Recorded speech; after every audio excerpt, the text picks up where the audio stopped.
Fuji go high the beat. Stopping in, we've been tapping in. We ain't never late. Dropping gems, we've been locking in. Now let's elevate. Took else to win, running laps again. This is steady race. People's champ, boy, yeah, you know I've been a heavyweight. Stopping in, we've been tapping in. We ain't never late. Dropping gems, we've been locking in. Now let's elevate. Took else to win, running laps again. This is steady race. People's champ, boy, yeah, you know I've been a heavyweight. And welcome everybody. What's going on? It is Wednesday, January 12th for a new, what is it, episode 18? Yes. 18? Good move. Feeling me.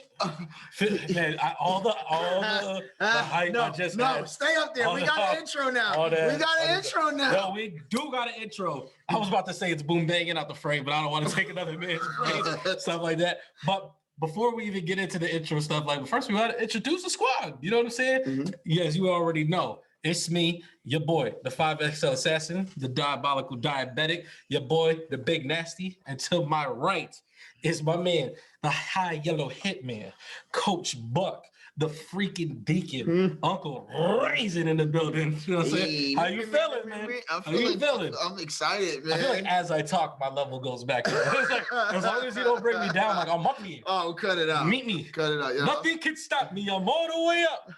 Yeah. Which we do not own the rights to. That's a good call. We're gonna make sure. Ain't nobody coming for me. Ain't be knocking on my doors. Yo, but Deacon, how you feeling, man? How you doing? I'm feeling good, bro. I'm excited, man. You know I love when we pod, man. It don't matter what could be going on. We pod and I'm good, man. What about you? I was gonna pop another song, and I think is it Nick Cannon's like, we thuggin' rolling? No, that's R. Kelly. We can't do R. Kelly now. Because I was going to say, we pod and rolling on pod. Stop. They only feed that negative energy. If I was here, and I'm just like, I'm melting. I used to think. How are you feeling? Yo, listen, I'm feeling good, feeling great, feeling good. How are you? Why are you saying, oh my goodness, that's Outkast?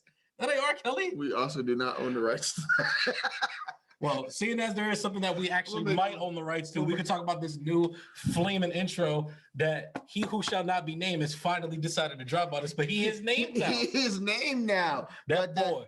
That man, Young King. Young King done did his thing. One name, all on his Insta, all on his Twitter. You also find him on YouTube and on his SoundCloud, man. Go check that man out, man. He came through and blessed us with the intro. Did you just shorten Instagram as Insty? Did I say that? Hey, that's where we at with it.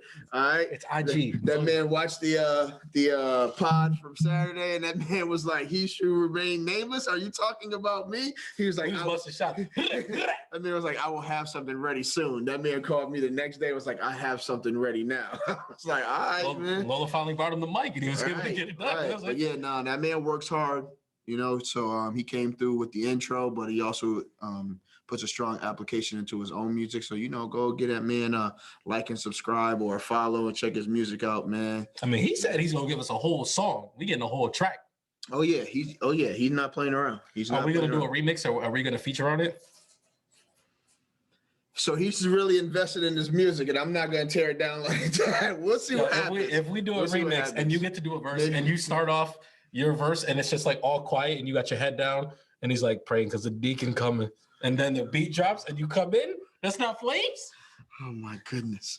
That's not flames. Maybe we'll just make an appearance in the video. Maybe that's what we'll do. We do also do not own the rights to that subtle deep. My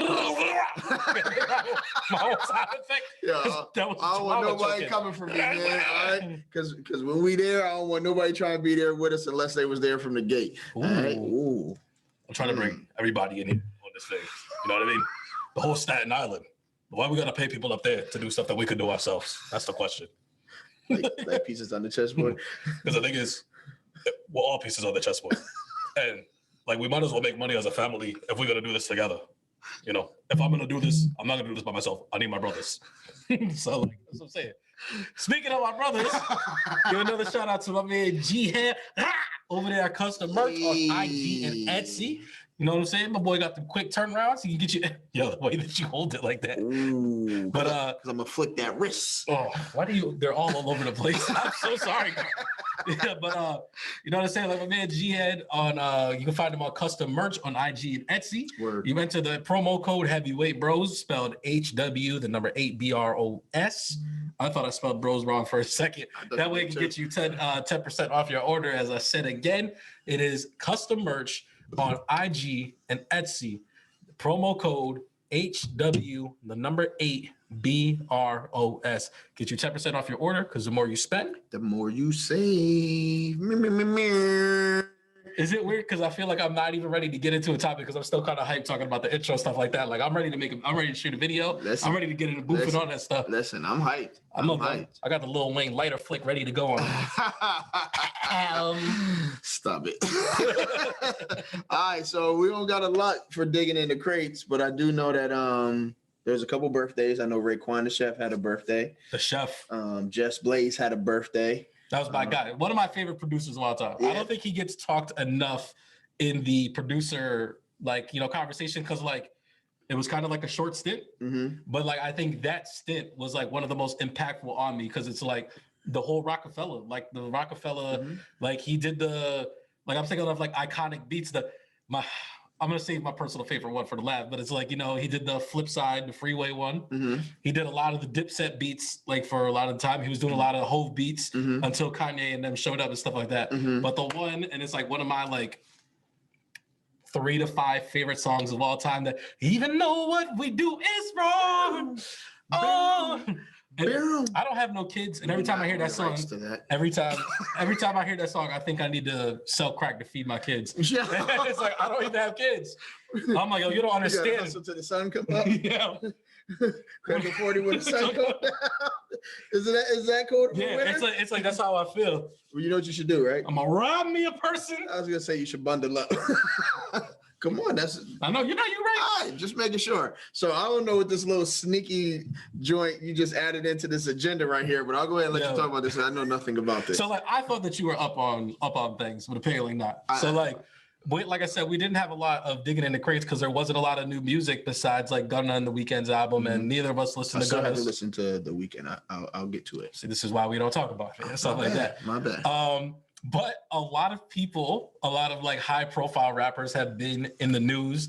And I'm going to save this specific story, but I'm going to give you the other story. Did you see what happened with Kodak Black this weekend? No. So Kodak Black went to the Carolina Panthers game. Okay. And I got to find the video to show it to you after. I know Quavo was at the Georgia game. Yeah, he was. Yeah. But Kodak Black is at the game, camera pans, and they're showing all the fans and stuff like that. Kodak Black is publicly having sex with a woman in the stadium, blowing her back out on video, bro. It's on video. We have to do better. You don't want to see us winning. We have to do better.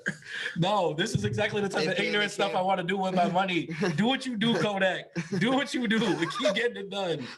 That man just could. He just got out. He fresh out. What happened once they panned him? No, he ain't fresh out. He been out for a little bread. Now I'm trying to hear it. Brother, yeah, I don't care how much time you do in there. You always fresh out. That man been home. I'm not trying to hear that.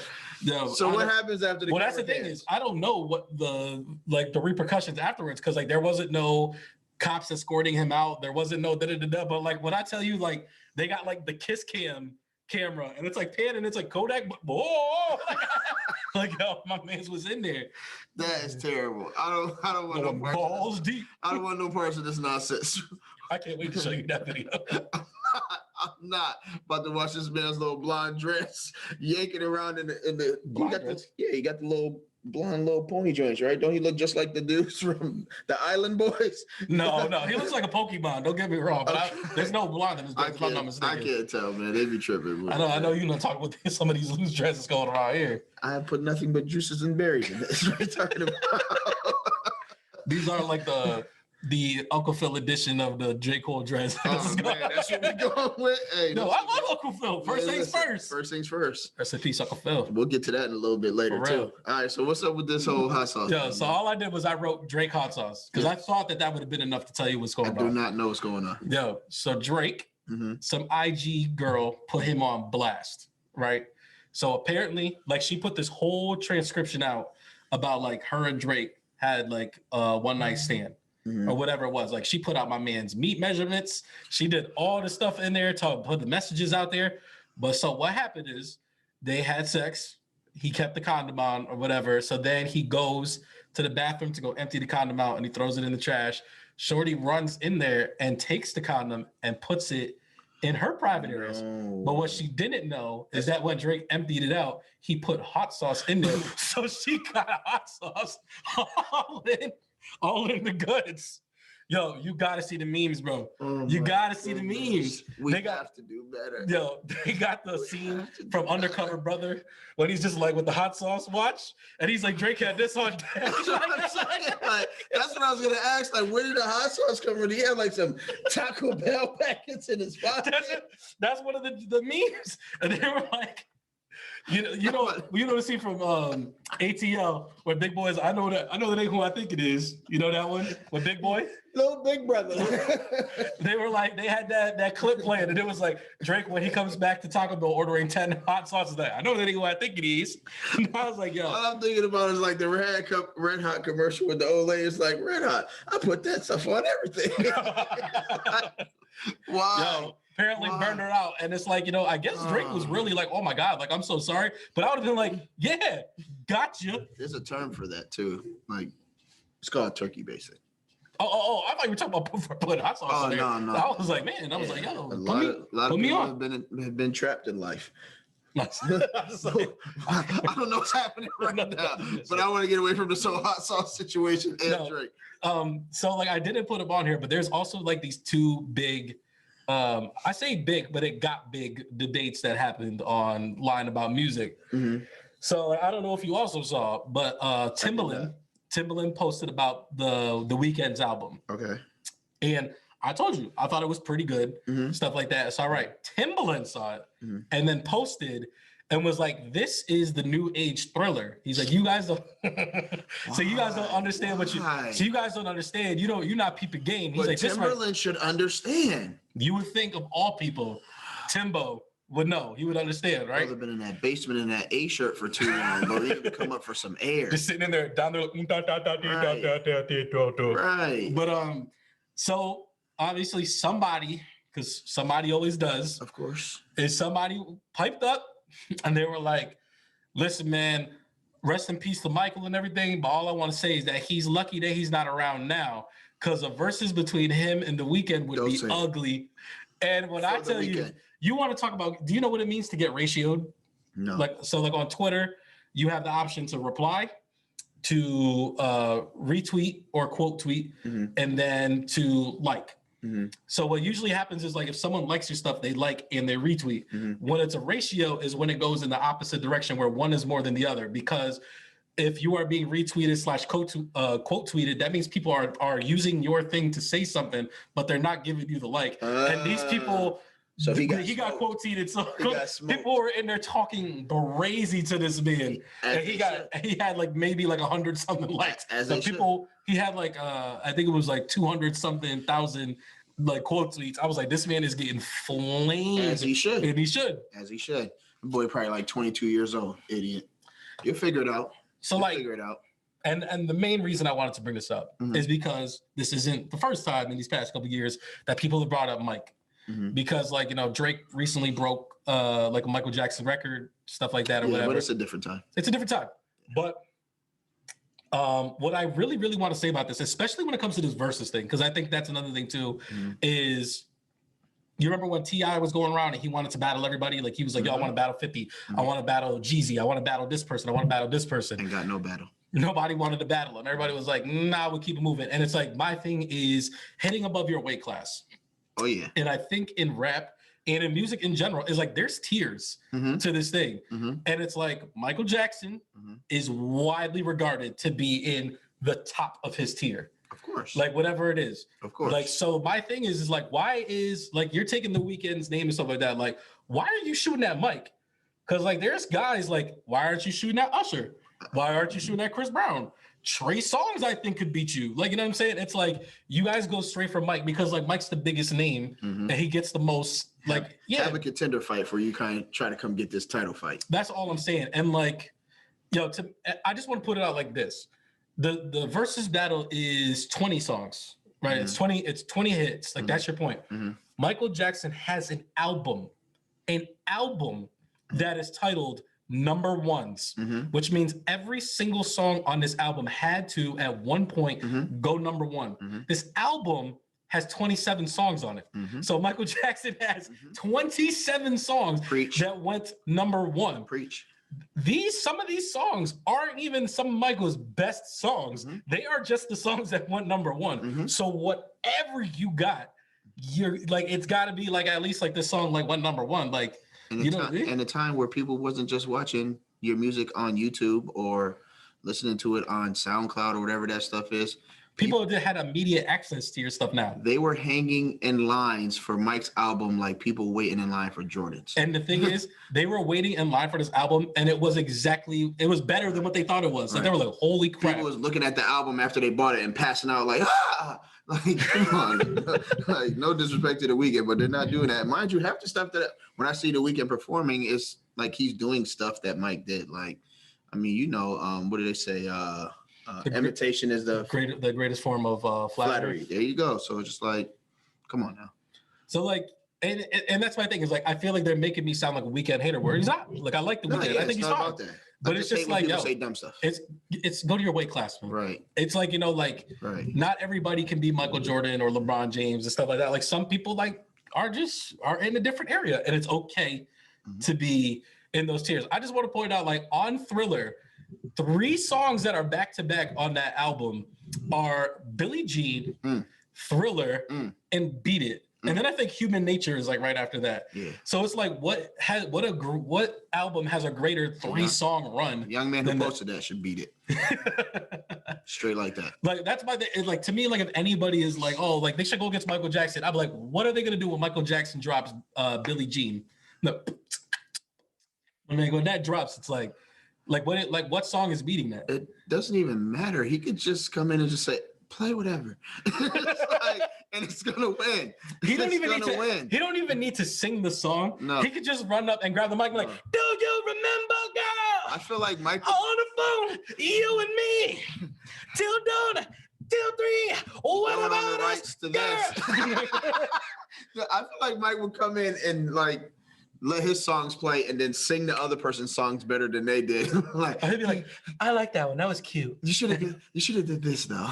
Put a little snare in the back, like it's like you know what, Mike? My song is better now. Thank you. I'm just gonna leave. What if Mike was like the illest, like almost like a battle person, where it's like he did do he was like, wow, that was great. It's almost like you wanna be starting something, and like went straight into his stuff.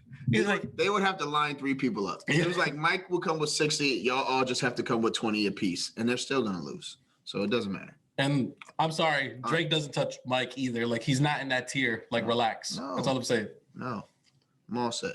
Drake's versus is against his homie Weezy. That's who he has to verse. All right. Like Kanye? No, Kanye is Jay. That's how. I think Drake is losing against Kanye anyways, but that's like I feel like that's kind of that is the battle, right? They just made it up, man. Leave it alone, man. Leave it alone. Yeah, that's the thing is too. Is like they would try to play it off like, oh, this isn't a versus battle. Like what you would call it? This is a concert. Yeah, like we together on this. Man. Ye's in a good place, man. I saw a message the other day that Kim was cheating on her new man with her husband. Sounds crazy. Wait, you think Ye's in a good place? Have you been hearing about the things he's been doing? Yeah, with Shorty from Uncut Gems? Come on, man. He's just doing that. You know what I mean? He's like, oh, you want to ride around? Have you seen Uncut Gems? No. But you know, do yourself a favor. Watch. Nobody goes on a date and has a photo shoot. Like, come on, do man. yourself a favor. All right, we watch Uncut Gems and watch Shorty in Uncut Gems, and you'd be like, I get it. Kanye might be crazy.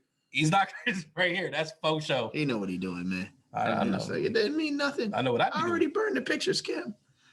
Respectfully, Kimberly. All right, we digress. All right, let's get to this Insomnia How could hour. you be so heartless? It's crazy because we said, I like that. That was pretty dope. It's crazy because we said we had none for digging in the crates and then we rip off 15 minutes of digging in the crates. I told you I was going to find something. I told you I had something. Come on, man. Yeah, don't sleep on the kid. Next time, leave the hot sauce for the food. So, all right, Insomnia hour. All right, we're going to get into that Insomnia hour. We got a long list in Insomnia hour. This ain't been this thorough in a minute. I think we should save the top one. You already know. All right, so we're gonna start out with Euphoria. I'm gonna let you take the first two because I didn't watch either one of these. I got to be completely honest. I knew that you had not seen Euphoria, right? That's with Zendaya. Yes. Did I say her name right? Zendaya. I'm pretty sure it's Zendaya. Okay. But like we gonna roll with that From Spider-Man. I mean, if that's she's from Spider-Man. She's from a lot of other things. But yeah, she's from Spider-Man. Disney. She was in Doom. She.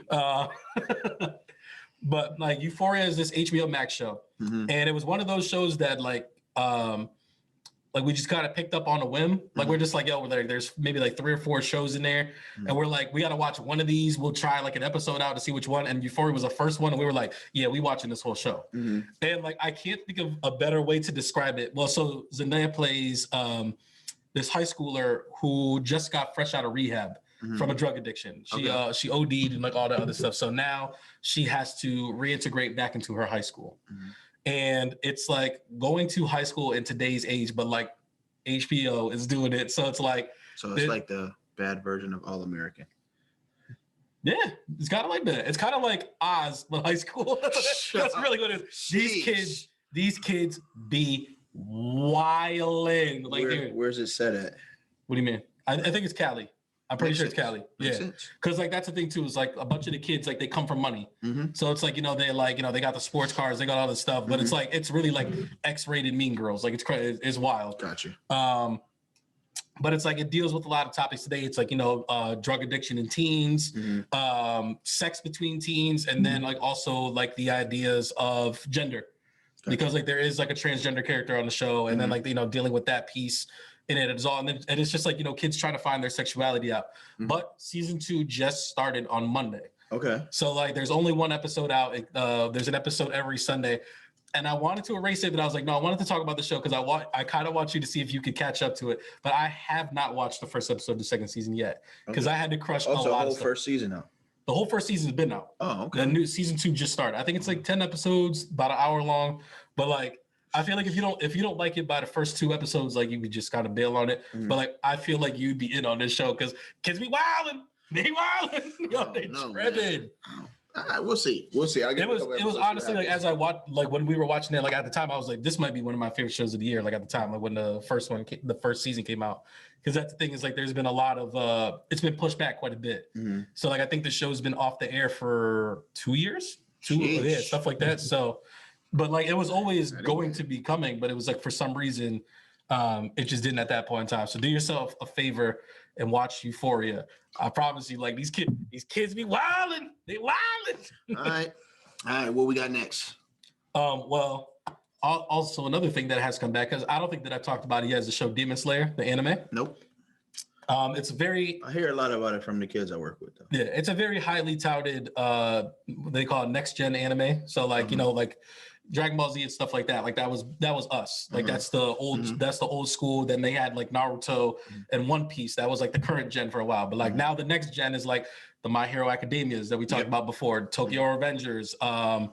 I feel like there's another big one that I'm missing, but whatchamacallit, Demon Slayer is another one, and it's about this kid named Tanjiro, and it's like they live in a time where like demons like are actually like around, and they run around and stuff like that, and he comes back and his family is murdered by demons, so he seeks to become a demon slayer and stuff like that. But it's like the animation on this is like probably one of the top ones out there. Like it's very beautifully animated, so like a lot of their fighting styles are associated with like elements. So there's like a fire style, water style, lightning style, and stuff like that. But like the water one, like it looks like a paintbrush is moving, like when he's moving his sword and stuff like that. Like it's really, really fire. But season 2 just dropped.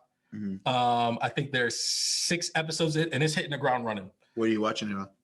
Well, I mean, I'm watching it on one of my sites because it's like it's hard to get to because it's like it's not really the anime. Yeah, it's anime, like it's on Crunchyroll, stuff like that. I think the first season of Demon Slayer is on Netflix. You said it's Crunchyroll? Yeah, Crunchyroll. That's what. Yeah, that's like the biggest anime site. Got you. Yeah. Think about it like a sushi roll, but it's a crunchy roll. Got you. That's what their logo is like the. Okay. So like All that. right. But yeah, like, and I think they're signing some deal with like Sony, so like PlayStation's gonna wind up getting like the rights to them or something, or like whatever, or whatever. But yo, I'm saying like this season right now is starting off Fuego. I don't know. It's kind of like a pun if you watch the show. But like, yeah, I say like that. If you're looking for an anime to get into, give it a chance. Okay. All right. I will take care of the next few. Next All right? few. Yes, man. I found a few shows and I was just like, all right, I'm gonna give them a shot because I'm waiting for a lot of shows to come I'll back. put you on to one of them. Don't play me. Don't play me. I reminded you. You all right? Can I get there? You was putting it out there like you were like, yo. I'm like, gonna you putting me on stuff. I'm gonna start off with a trailer for a show that's coming out. I don't know how I feel about it. I'm really up and down, but that's the Fresh Prince trailer. Have you seen it? I have. All right, Bel Air. Yeah, so it's like it's not comedy, it's drama. It's a serious take on the Fresh Prince of Bel Air. Yes, and it's just like it wasn't just like him getting spun around the head in the park. It was just like a real violent situation where he really had to get out there to protect his life. Hey, and it's like I don't know. It's like Carlton is like a different type of Carlton. Like Hillary seems like Hillary.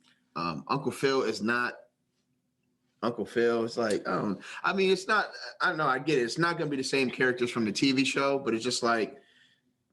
It's like they made sure to like make it the same show but go in a completely different direction, and it's just like It's a real multiverse. yeah, Fresh Prince. Like this is a variant. Yeah, I don't know the Fresh how I Prince feel, show. but I am gonna give it a watch. I'm absolutely gonna give it a watch because like Fresh Prince is one of my favorite shows of I all don't know time. if Will Smith is associated with the show or not. He is. All right, that's the only reason I'm gonna watch it. Because like, and I'm assuming we're gonna get light skinned Aunt Viv like actually in it, dark skinned Aunt Viv. Carlton's gonna make an appearance. Hillary's gonna make an appearance in it. Like, you know what I mean? They showed all the characters. The whole family is dark skinned. But yeah, like Hillary, Ashley, Carlton. No, but what I'm saying is the original ones, like Tatiana Ali, Alfonso Ribeiro. Like I'm assuming they're going to make an appearance in the show. Yeah, I just don't know if they're going to be like mainstay characters. Like kind of think about like how West Side Story has like. What, they gonna be like a story, a teacher in this? Yeah, like a teacher, like somebody be a maid, somebody be like an aunt, a neighbor, stuff like that. Like, you know what I mean? We'll see. But it's like, so we're in like the prime time of like the reboot culture where everybody's just redoing everything, and they're putting like everybody wants to be so new and self-made that you're copying all this stuff. That I'm sorry. Go ahead. I thought you were gonna finish. I was gonna let you spit the bar.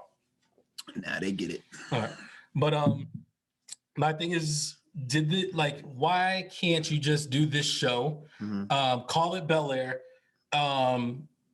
You know, do the same premise or whatever, but like, why does there need to be a Carlton, a Hillary? Like, we could have a Carlton character or a Carlton-like character, but why does he need to be Carlton? Why does he need to be Hillary? Like, we don't need different versions of these characters. Just give us new characters that are kind of like the old characters. Like, oh, this guy's supposed to be this version's so-and-so. Make it yours. Yeah. Like they do. It's kind of like when you go on American Idol. It's like, I know you can sing the song, but I want you to make the song yours. I understand what you're saying. Yeah. I still wouldn't be with it. I still wouldn't be with it. So, I'd be more inclined to be with it. I'm gonna give it 3 episodes, maybe 2, and if it's not happening, it's over. I just want to let you know that 3-episode rule. That's an anime thing. That's where that originated from. Yeah. Really? Yeah. Okay. Right on track. All right. So you know. 3 shows. All right, that I started watching that actually grabbed my attention more than I expected to. Not just because it's an array of Black people on the television, but just because it's genuinely good writing and good comedic anecdotes and good story, and it keeps you like involved in the show. The first one is Abbott Elementary. That's the one I did see this preview, but I completely forgot to check in on it, and Joel did remind me of it. And as soon as I watched it, I felt like I was watching my job at home.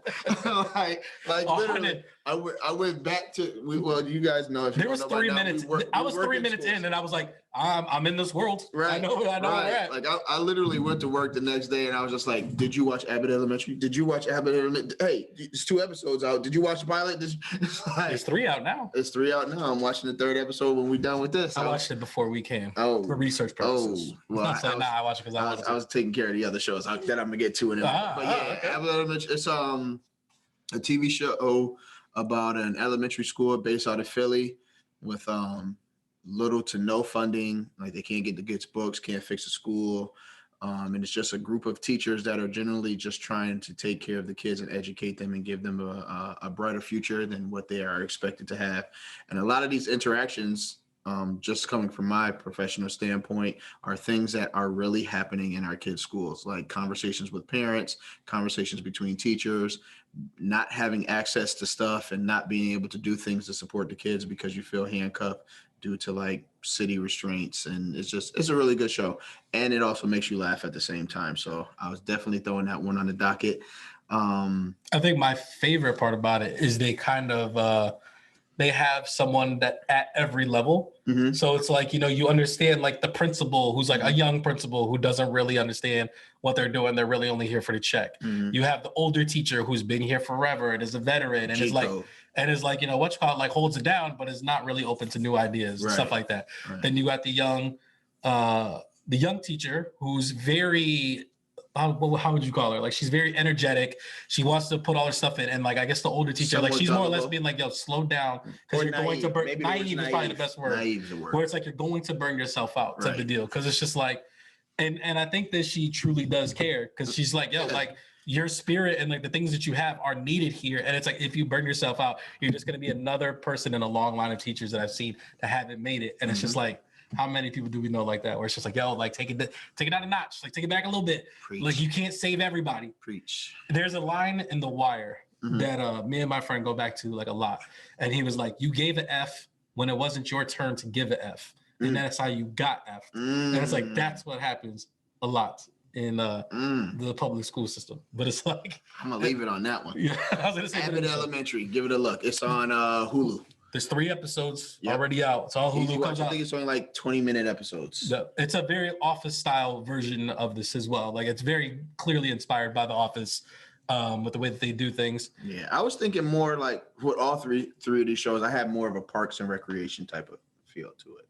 Okay, I can see that. But like they're already putting it up there with The Office, and like this could be the new thing. So we'll see.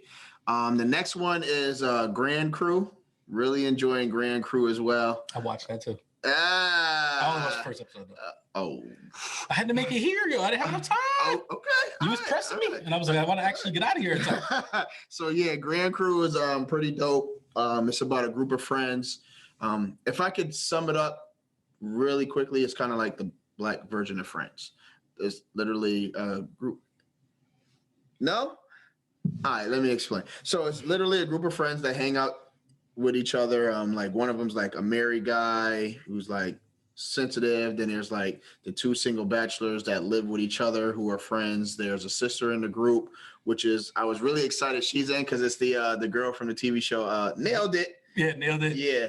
She used to be on the Girl Code. Yes. Like Nicole something. She's hilarious. Always I couldn't wait for her to get into a TV show. I was excited when I saw that she was on it too, because like I was like I didn't really know half of the guys on there. Yeah. And then they I don't know any. They panned over, and I was like Yeah. I did the Leonardo DiCaprio. I can't even lie to you. If she's not on the show, I probably don't even give it a consideration. And like she, not saying that she makes the show, but like she has a really strong presence in the show, and it really makes it like enjoyable. And then the main young cat is from Arrow.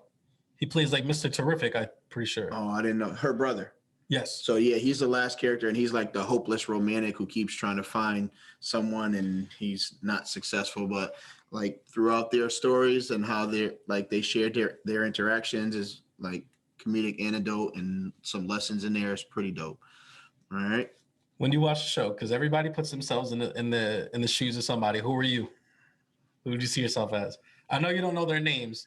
I gotta be a combination of a couple people. Oh, you're a combo. Because you're a combo meal. All right, I'll make it a little bit easier on you. Okay. When you saw the show and you saw all them on there, which one you're like, well, that's Joel? You are definitely the black dude that lives in the apartment with the other single dude. He's just like, he cares, but he don't really care. He's got time, but he don't really got time. It's like, and he's gonna check everything in every situation. I agreed. What sealed the deal is when he was like, you bought 1-ply 2P toilet paper? And I was like, this man gets it. This man gets it. 2-ply or above. That is it. You should bless your cheeks, man. Take care of yourself. What it was for me is like, there's like an episode where they're trying to make him cry. And they bring it's a little spoiler, not major, but they bring like his Jordans over and they start burning them to try to make him cry. So this man cries, but it instantly like ends up being him taking advantage of the situation. He was like, y'all thought y'all was smarter than me, but I was actually three moves ahead of you. And this is where we at now with it. So I was like, yeah, that's definitely Joel. Why does everybody think I'm a shyster? Not a shyster. You're thinking ahead. All right. It's not shysting. All right. If I'm going combo, I'm going the other bachelor and the married dude. That's where I'm at with it. It's a pretty good combo. Yeah, you know what I mean? So that's where I'm at with it. All right. So moving on from Grand Crew, the last one I have is American Car. I didn't get to watch it. I really like American Car. Better than Grand Crew and Abbott Elementary? No. I would have to go Abbott Elementary first. Okay. And then it's like kind of neck and neck between the next two, and like these next couple episodes could decide that. But what's American Car on? American Car is also on Hulu. Okay. Yo, is American Car all black show? No. Is Hulu becoming the new UPN? Because like that's the like honestly, like I was watching it and I was like, chicken. I knew you was good.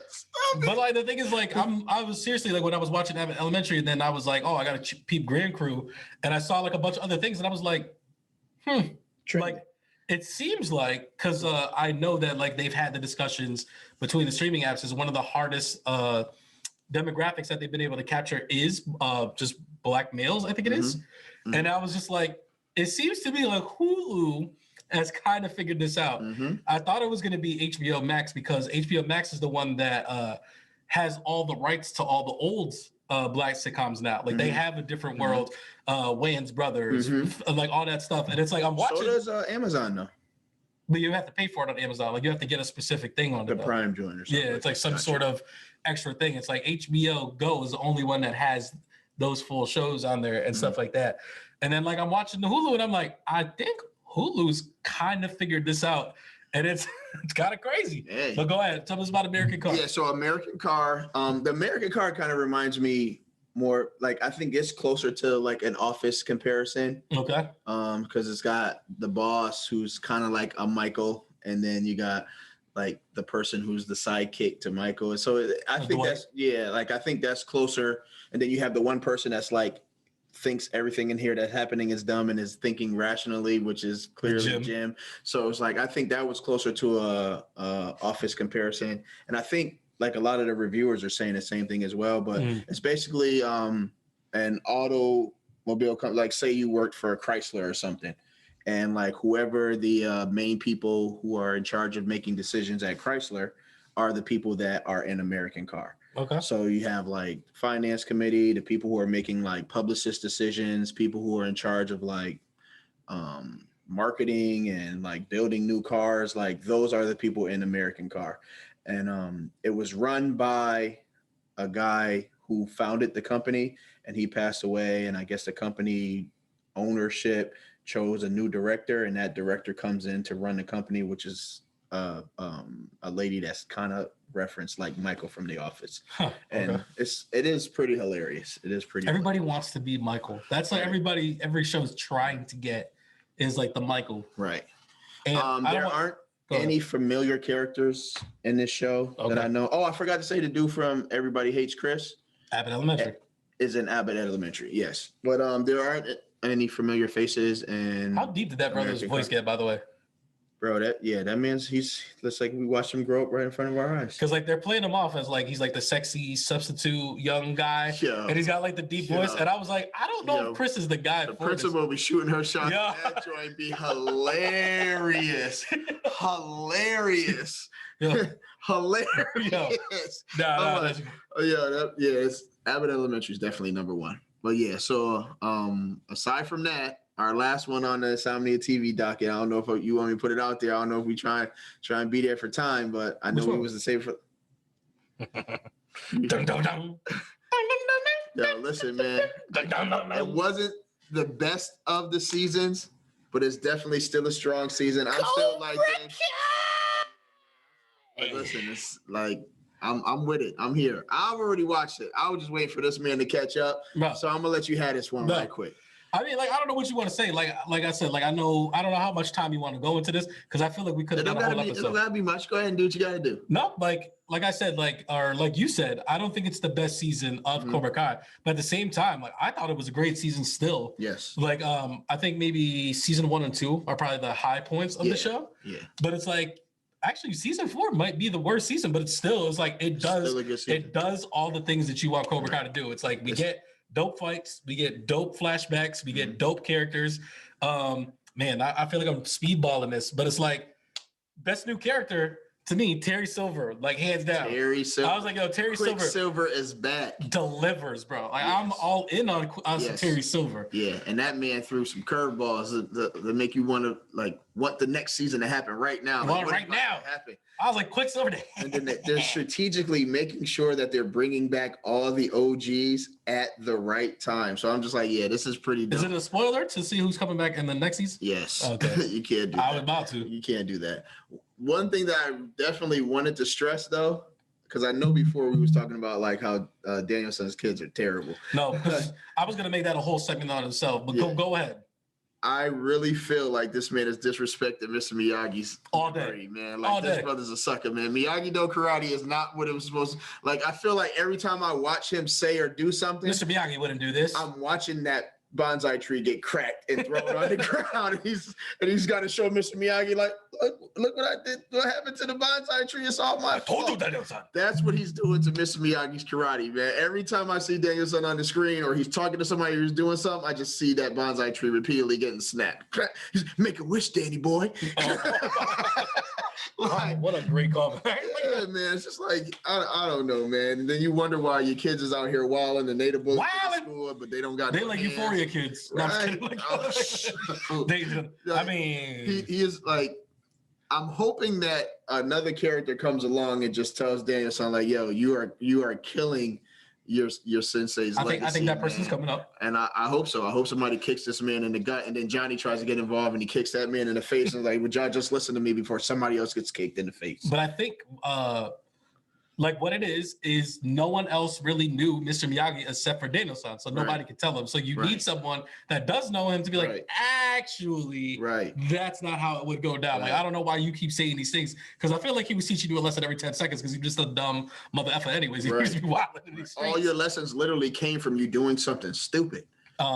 But I think what this season does the best, and it's like Cobra Kai is just really good at doing it in general, even though they do it in kind of like clunky ways, is taking characters that you hate and then giving you the reasons why they do the things that they do, and then you kind of like them.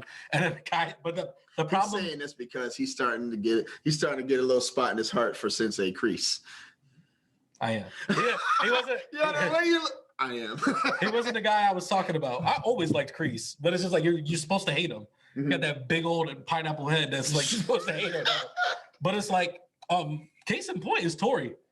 I've always kind of liked Tori, the bad girl. Oh, the Cobra Kai girl. I've always kind of liked Tori, but she's supposed to be like she's nuts, like she's bonkers. Yeah. And it's like they spent like a good amount of this season like explaining like, hey, like she's bonkers for a reason. And it's like maybe if like people actually showed her some love, like she ain't bonkers, she got trauma. And then you know she's doing all this other stuff, but I'm gonna save my LaRusso's takes for a minute. But I think runner-up for best new character, Kenny. I think black kid? Yeah. I was like, we need some more Kenny. I was like, his energy. And like when he first came on, I was like, oh man, they just throwing a random token black kid in there. I didn't know what was going on. I was like, is this a flashback? But then, I didn't know what was going on. Like once he actually started having his scenes and growing into his character, like that young man can act, man. Sign me up for more Kenny, bro. His energy is different, man. I was just like, okay, I see what's going on, and I feel like it's going to lead up to like he's gonna have like a season where he's gonna have a main focal point in there, and I think that's dope for him. Absolutely. And like I'm telling you, like he steals the show. And it's like there was a point where like, he was having his storyline or whatever. And then like you didn't see him for like maybe like 2 or 3 episodes. And then like he showed back up. I was like, damn, what has Kenny been doing? Promise you, I swear like next season we're gonna see him in a little costume with the bones on his body. Yeah, let's go. Call back. I'm like, I'm down for that. Another thing is like they've reinvigorated my love for Robbie Keane. My guy Robbie. Yeah. My man showed up looking like Scorpion with the oh my God, I just lost it. Find it. The crease. He got the crease haircut. Yes. And stuff like that. And like, yo, my man's went and got swole during the off season. He said, when he's doing the one where he's walking up down, he's he's walking around like, yo, I know nobody can beat me. Can't touch me. Nobody can beat me. Can't touch me. Say something. Please say something. He's like, ooh. He's like, what are you guys doing to mess around with my guy? Right. And the thing is, like, yo, I'd be the type of dude in the crew. Tell me you I'd be like, yo, fight. please, yo, step off, man. Like, yo, please don't talk to him. Please don't talk to him. Yo, that's Robbie.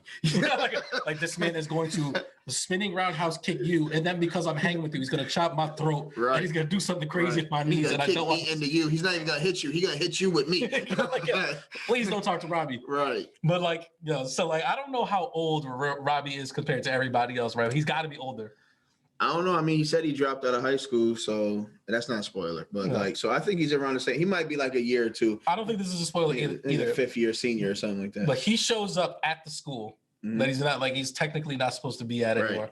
But he shows up, and I was like, if you're telling me that I have to be a guy in the school and compete with this man for girls in this school, it's not happening, bro. Like, yo, listen, everybody is getting sloppy seconds off of Rob because like these girls are going to be turning themselves inside out. I'm encourage that man to be in a relationship. Like, yo, y'all look good together, right? I think y'all in for the long haul, man. You guys really got it. All these others.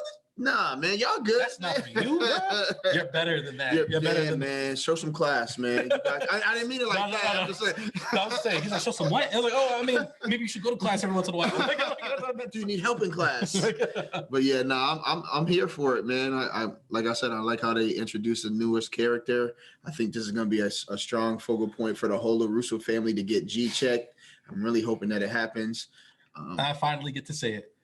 I love almost every single character in the show. I hate the entire LaRusso family except for the wife. I really hope that she was kind of wilding too, but what she did is she was able to backpedal on the mistakes that she made to find out what was actually going on with what she was doing. Everybody else is just wilding. The only person that decided to be like, oh, maybe I should be an adult in this situation. Right. Like, because like, why am I acting like my kids? Yeah, because LaRusso is acting like he's right back in Reseda, just pushing his mom's car up the street so she can pop the clutch. This man's out here tripping. No, but like when he was telling those stories, like to Miguel, yes. Like I was like, yes, you're remembering. You forgot where you came from, bro. Right. And I was like, in these moments, I thought he was remembering like where he came from, and it was like, like I feel like we took that journey. He's feeding him broccoli while he's eating honey buns. Hey, come on, fam! Don't give me the stuff that's supposed to be good for me while you over here wild. LaRusso's wild. Yeah, man, he's definitely wild. But nobody is wild more than Sam LaRusso, the daughter, man. bro. Yeah, man. Yeah, it's. They need to get G-checked, and I'm hoping this next season it happens. Because if it doesn't, then we're gonna have an issue. All right, Will Smith. I'm sorry. Will Smith, one of my other favorite new characters, and I don't know her name. Asian shorty.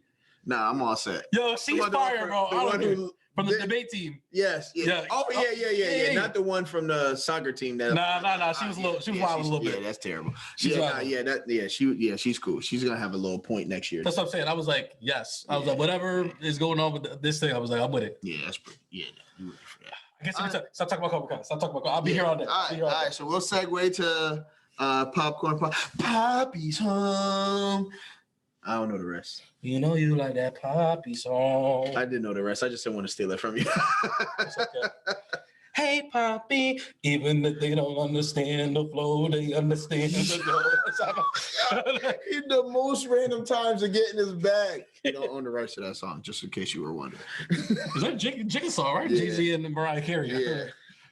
But go ahead. So like Popcorn Papi. Yep. So I finally watched the movie that I said that we were going to watch. Don't Look Up. It's a long watch, right?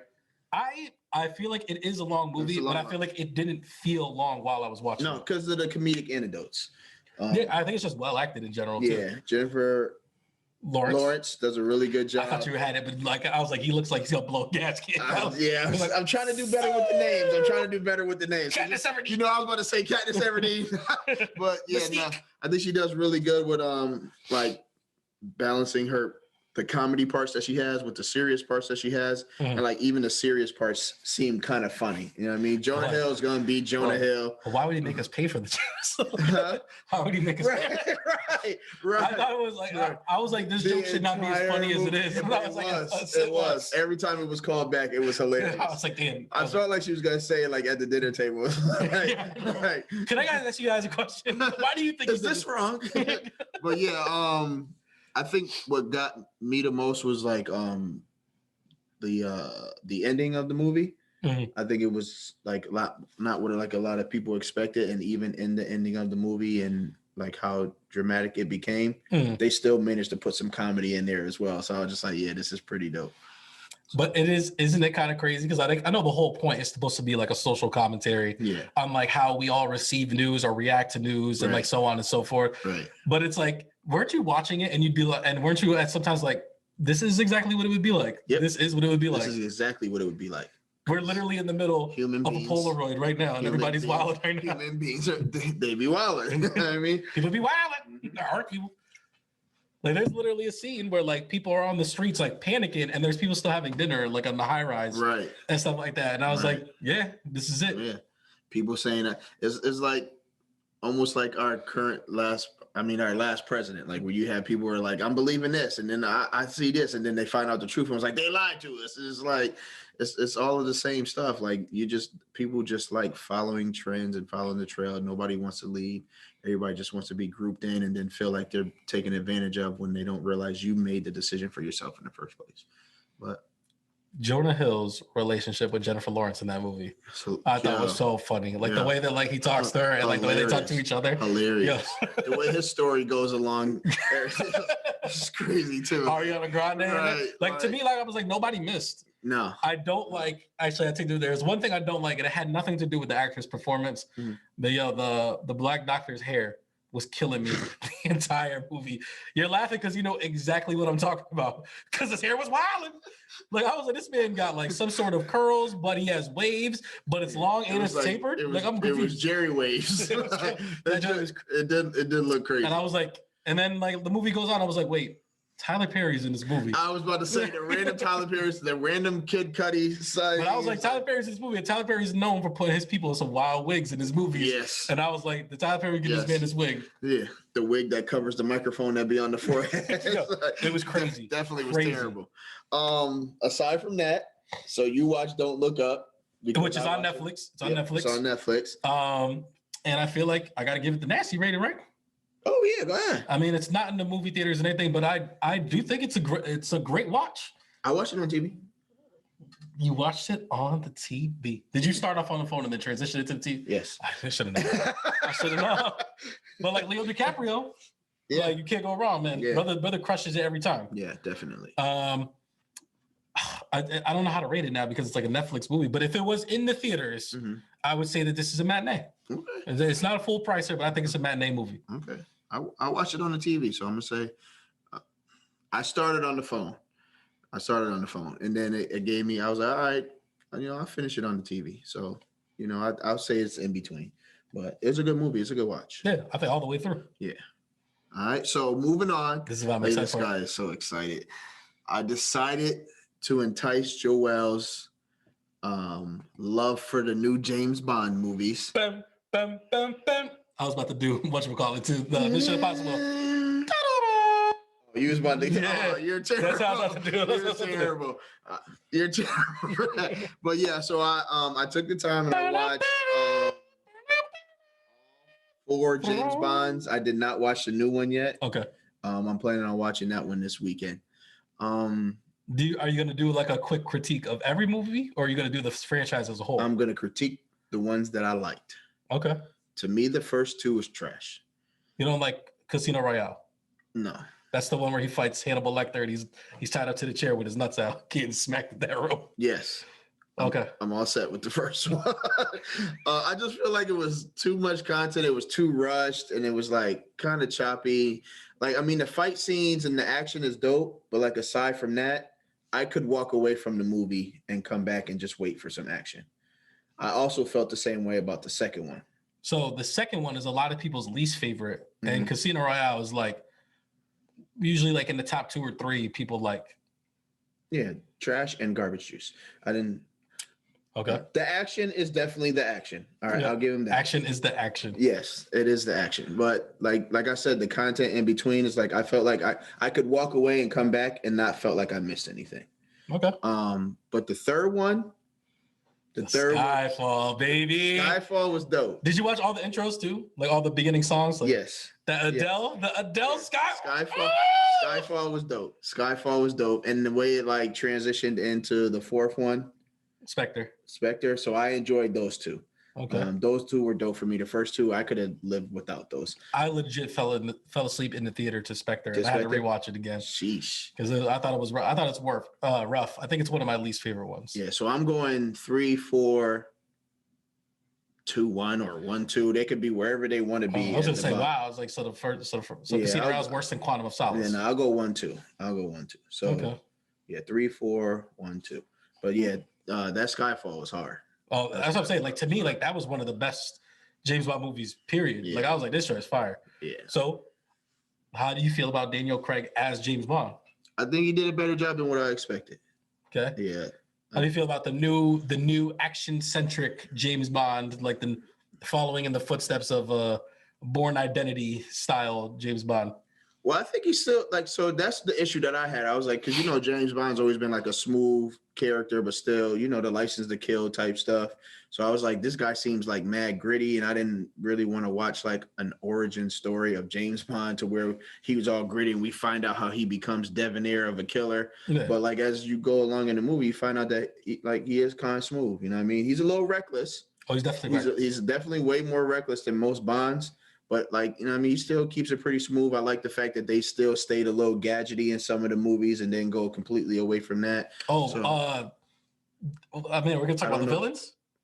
The villains was tough. Yeah, because when Javier Bardem as Jaws, when he takes the teeth out. Yes, that joint. Hard. Yeah, that joint was crazy. He was like, "You want me to show you what cyanide does to you?" He's like cyanide capsules. Yeah, That's like the whole thing. Yeah, that joint was crazy. And old boy that was sitting at the table amongst all the villains. Yeah, it's like Lelouch or something like that. Yeah, he was thorough. Even like Batista's little moment in the movie, I was just like, okay, he's supposed to be like Odd Job, right? Yeah, he's like So it was. I thought that was pretty dope. So and then Christoph Waltz is Bloomfeld in Spectre. I like that.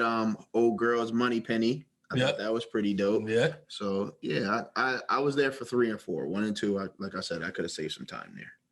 Well, right. do you feel like you needed 1 and 2 to watch 3 and 4 though? Like if you no, not at all. I'm excited for you to see No Time Left to Die and see what you think about it. I'm excited too. Okay. I'm gonna watch it on my phone though, just so you know. Did you watch all of these movies on your phone? Yes. But what I will say is because wifey like watched me like watching the Bonds and she caught the couple action parts and she was like, well, can I watch the next one with you? So I Chromecasted it from my phone to the TV. Which one was it? Skyfall. Yeah. That's what I'm saying. Like, why not go out with a crescendo? Yes. Yeah. Like she started off with the dessert. That was the charcuterie. Woo, look at you. Hey, you. Little bourgeois. See that? Hey. Did you take French? No. Wow. If I did, I failed it. Did you pass? No. Are we going here? You want to just move on? Yeah, we got to bring that up. It's just a quick shout out. So, Juice 30-year anniversary. So they're re-releasing the movie in a 4K digital copy, remastered. Which is dope. I mean, I don't know how many people are going to buy it because I don't know how many people actually watch DVDs still. Yeah, I mean, I think the idea of it is still dope that they're celebrating the 30 years of this. You know what I mean?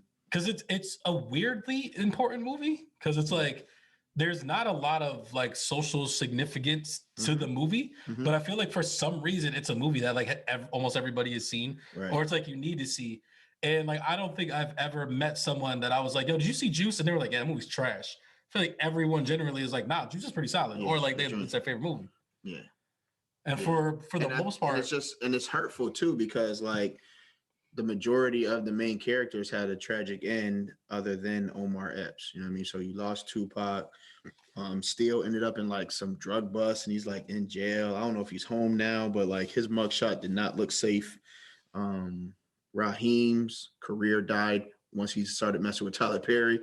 I think he did like the In the House or something like that, but like you didn't really see him like what was that what it was called? And I know what you're talking about. I definitely did not watch that. Nah, me either. But like I know he was on that show for a little bit. I think it made it through like 3 seasons, but like after House that, of he Pain? didn't really that might have been what it was called, House of Pain.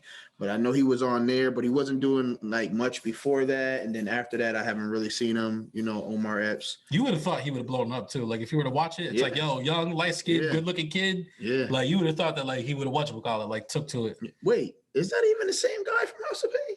I don't think so. I didn't want to say nothing. No, that's G Money in House of Pain. That's not the same. You're absolutely 100%. Yeah, so I don't know what he's been in after Juice. I'm gonna have to look that up, but I don't know what he's been in after Juice. But Omar Epps was like he was kicking. You know what I mean? He did some TV shows, some movies. I mean, he's been doing great. He's coaching the Pittsburgh Steelers. Mike Tomlin definitely has to do the Mike Tomlin story when it's all said and done. Like if Zachary Levi's doing the Kurt Warner story, like when we do the Mike Tomlin story, like it's got like Omar Epps is like I've been waiting for you guys. Omar Epps plays a coach, and Will Ferrell plays Ben Roethlisberger. Ben Roethlisberger. Yeah. And Omar is in the Powerverse, the Power Multiverse. Are you kidding me? Yeah, he plays a detective on Kanan, raising Kanan. Doesn't do a bad job though. Omar Epps brings some, like for me, the best actors in there. So young Kanan gets a good job. Actually, to be honest with you, there's a lot of good acting in this show.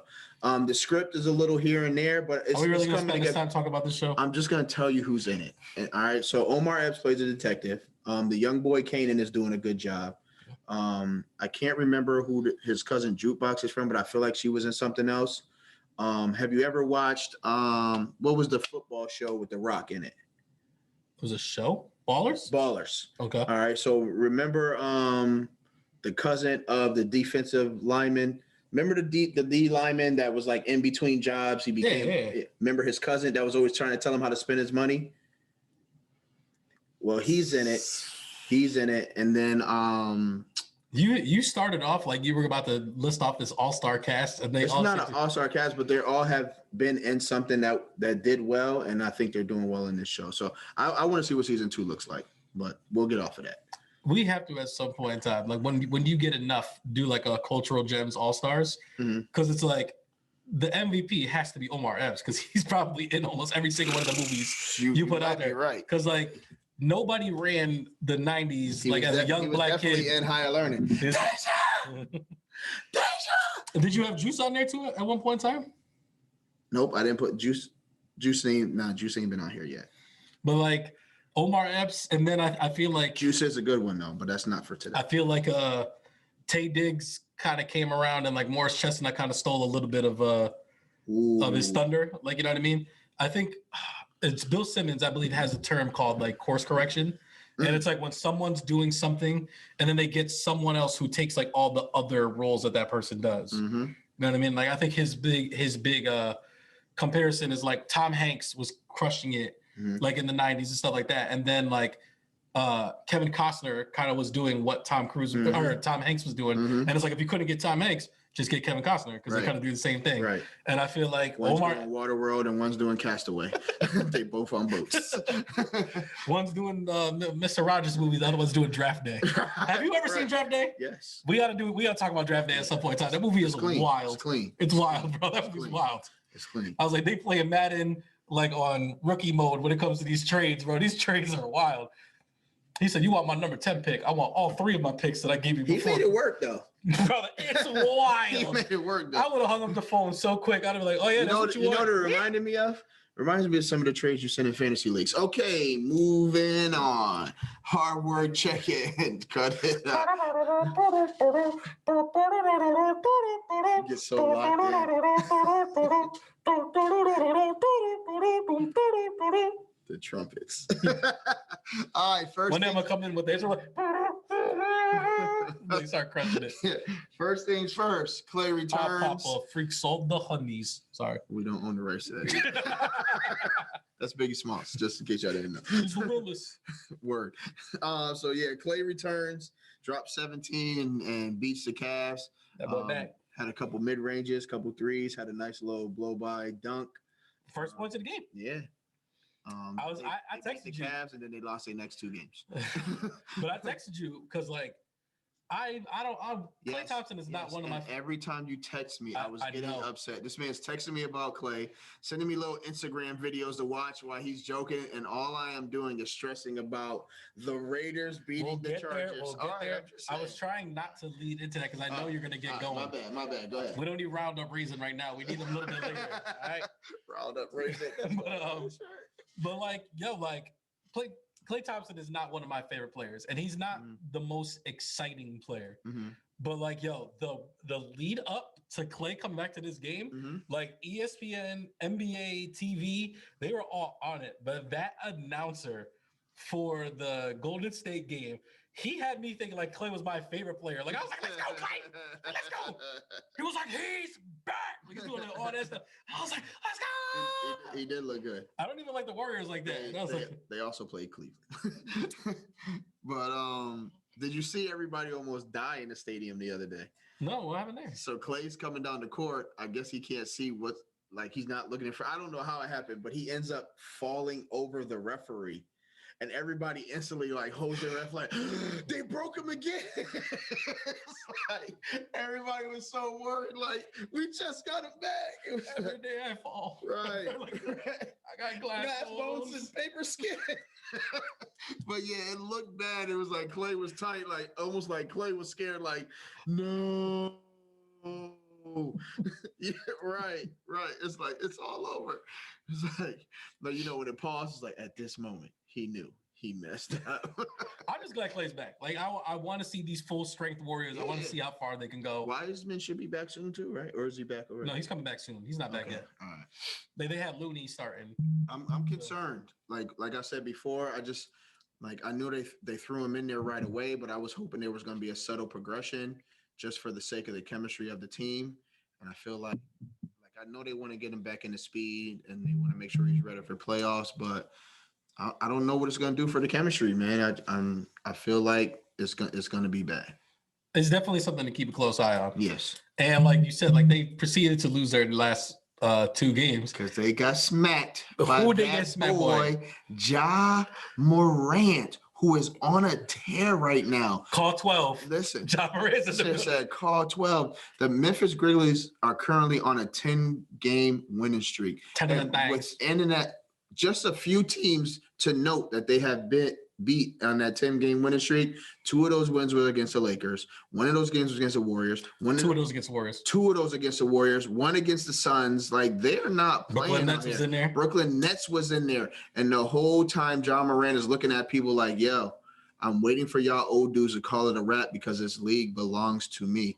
This man literally jumped off a trampoline, threw a ladder in the air, climbed the ladder after jumping off the trampoline, and then jumped off the ladder to block somebody's shot. What was it, Russell's shot? I think it was Russell's shot. Yes. I don't know whoever it was, but whoever it was. He hit like his hip on the backboard. Yes. Like it was crazy. Like it looked like Earl the Goat, Man the Goat was going to get change off the top of the hoop. This brother was so high. And that man, he didn't block it with one hand. He blocked it with 2 hands downwards. And it didn't go out of bounds. He grabbed the rebound from the block and then proceeded to go down the court. And I think it turned into a fast break dunk. It did. Terrible. No, amazing. Terrible the way he's doing people. He's terrible the way he's doing people. It's out of control. I think it's crazy, like how good he's looking and like how poorly this is reflecting on Zion. It's like we're doing Greg Oden and Kevin Durant all over again. I'm here for it. So, we're gonna have to do probably when football calms down quite a bit. It's like we're gonna have to do like who are the top guys in the league, because like, would you rather have Ja Morant or Kyrie Irving?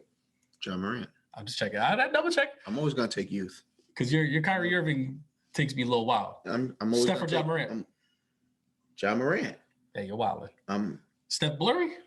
I need to know the question. Are we talking about right now or are we talking about longevity? Because I'm going to go with the young guy. They're trying to win the championship this year. This year? I'm taking Steph. Okay, just tell me. I'm like, I'm talking about. I'm taking Steph. Like, we're not question, playing. though. After we were watching these last 10 games from Memphis, is John Morant in the MVP cut? Oh, he's in the race, absolutely. He gotta be up there. Okay. Because it's like, I think now the Grizzlies are like 4th in the West, I think. And I think they're like 2nd or 3rd in the power rankings. And that makes sense because they play a lot of games 10 in a row. Like the Jazz have lost a couple. Yep. So they jumped the Jazz. They jumped the Suns. No, the Suns are like in the power rankings. In the power rankings. Okay. Yeah. So because they beat the Suns in that streak too. Yep. So I want to say like the only team that's ahead of them is like the Warriors and somebody else. I can't even think who the other team is, but I think they're 3rd. So it's gotta be the Bulls, right? Possibly. All right. Possibly. But like, I hate that like we're running low on time because it's like I really want to delve into this thing too. It's like these Western Conference playoffs, right? Like, we're talking about like the Lakers getting it right and stuff like that. It's like it is very, very unlikely as of right now that the Lakers will be able to get any sort of home court advantage when the playoff starts. No. So like imagine now they have to play against either the Suns, the Warriors, or the Grizzlies and the Jazz at home. Like that's a gauntlet, bro. It is. That's a gauntlet. And like people don't like the Jazz or whatever, but at the same time, like when you see them, you're like, yo. Especially if Mr. Glass is not healthy. Because that boy, the Stifle Tower will put that joint, man. put it in the rafters with Kodak Black if he needs to. Yeah, you gotta get it. The callback. Crazy. Yeah. Oh, that's what They don't want to see you in it. Stop it. But yeah, so I don't know. They gotta get it together. I'm concerned. Like I feel like the only 3 people that are balling on the Lakers right now are Bron, Melo, and Malik Monk. Yeah. I think Malik Monk had like 26 the other night. And just like he's knocking down threes, he's catching rebounds. That man knows there's a contract waiting for him, bro. Facts. There's a contract. There's a fat contract waiting for him. Your boy Stanley Johnson continues to do well. He does. Well. Yeah. Another thing, I feel like I keep saying real quick, and it doesn't end up being real quick. But like one of those teams that they defeated in that streak, I almost forgot that they were a team in general, and I feel like they're supposed to be like a championship contender, and it's like I feel like they're so easily glossed over, and I'm like, do I hate this team again? The Clippers. I'm not trying to hear it. That's what I'm saying. It's like, lose 20 games, bro. That's what I mean. Kawhi's not playing. Paul George is injured. They about to lose 20 games in a row. Don't even worry about it. That's what I'm saying. Because like I was like when I was watching it and I was watching the highlights and all this stuff, I was like, I forgot all about the Clippers, and I was like, do I still hate the Clippers? I was like, do I not like them?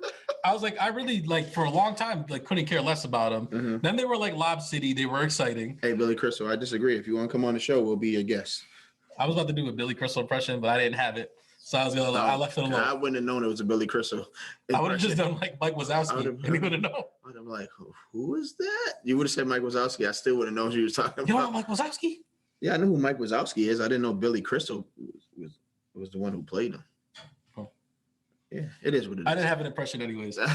But it's like I said, like so then you had Lob City, and it was like that was probably the most I've ever liked them. And it was like, they had the JJ Redick, Chris Paul, Blake Griffin, Jamal Crawford. Like they just had like a bunch of dudes I like. And then I feel like they signed Paul Pierce and the team got weird. And then like the new rebuild with Kawhi, like I like immediately hate this team. You know, and I was like, I don't know. Do you feel the same way? Like, I don't know how you feel about the Clippers. I know this sounds crazy, but I don't like anywhere where Paul George is playing. Wow. I didn't realize you had that much dislike for Paul George. I just feel like everywhere he goes, a team becomes a different team. Like he hasn't been the same guy since Indy. I mean, every team he goes to, I just feel like it gets worse. I don't think it's anything to do with his talent. I just think he's mentally not gotten over the things that he's going through as far as like coming back from those injuries, and he's not the same ball player, and he's playing tentative, and it's hurting the game of those guys that he's got to share the court with. But that's just me. That's a wild take. I think it's unfortunate that Paul George joined that team because like that immediately associated Paul George with something I didn't like. And I was like, I don't think I really liked you much either. So like now I hate Paul George. Is it like that? And then the playoff P, the way off P. That man touched the basketball from Space Jam. Somebody took that man's powers. Just real briefly, trade deadline is getting ready to come up. So we're going to do like a lot of trade speculation, trade stuff coming up soon. But one of the trades that did take place, My boys, Pistons, they wound up trading Rodney McGruber and a second-round pick to Denver for Bol. And I was just like, second-round pick for Bol as a backup big man? I was like, when Jeremy Grant needs to take a seat, or Isaiah Jeremy Grant's not going to be there much longer. He's going to New York. Keep them picks up. Show me the picks, baby. Going to New York. We getting Julius? And no. We sending Julius to LA for Westbrook. Pumpkin for Westbrook. All right. So what are we getting? Toppin? What are we getting for Jeremy Grant? Come on, man. Give me something. You guys don't have picks. What are we getting? Why would we? We don't want your picks. Obi Toppin though. So what are we getting? For you to get Jeremy Grant, our best player? We will give you everyone that's old. You can have those guys, except Derrick Rose. What are you even saying right now? Like, who's that? Nerlens Noel? Sure, check. So I just wanted to do that real quick just to talk about, getting Bol. I think he's a solid young piece to put, in our front court. It's he shoots threes. He does a lot of things. So we'll see what he does with this increased minutes. I like Bol. That's what I'm saying. It's the Pistons have made some very questionable moves that I've hated throughout the years. This is one of the first ones where I was like, all right. I definitely can't wait to use him in 2K because I already know that man is wild in 2K. Chico. And then you brought up a game that I didn't even know took place. Yeah, I like watching the high school sports and keeping my ear to the rafters, to say the least. But I don't know if you noticed or not. I believe I brought it up before, but Kanye created his own school. It's called Donda Academy, I believe. And their basketball team is nasty. I want to say, though, I feel like the jerseys are very uninspired. I feel like they're all just black. The jerseys say Kanye. They're all black jerseys with dark gray numbers on them. And then there's some sign right here. I don't know if it's like Donda in cursive or whatever it is. I feel like Fubu had the same jerseys. I can't see. Or Starter. You know what I'm saying? These are... I'm looking at these and I'm like, yo, you're telling me that this is a team. Chill. Am I being wrong now? Chill. I was like, this is a team that Kanye West. Let me get through this. Go.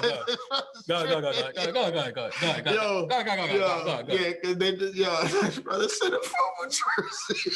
All right. So one thing he did make sure the kids is nice with though is they do be having them Yeezys on their feet when they balling though. Do you want to play ball in Yeezys? I don't know. My doctor said I shouldn't even play ball. These knees is Pat Ewing-ish. Watch a lot of basketball though. But yeah, just some notable names from Donda Academy. I want to bring up the kid Jakai, and there's another kid JJ Taylor. Okay. Really standout kids, man. Which one was the one that punched that dude shot in the first 10 seconds of the game? I think that's Jakai, number 10, the light-skinned kid. I believe so. He almost. If I got it wrong, I apologize.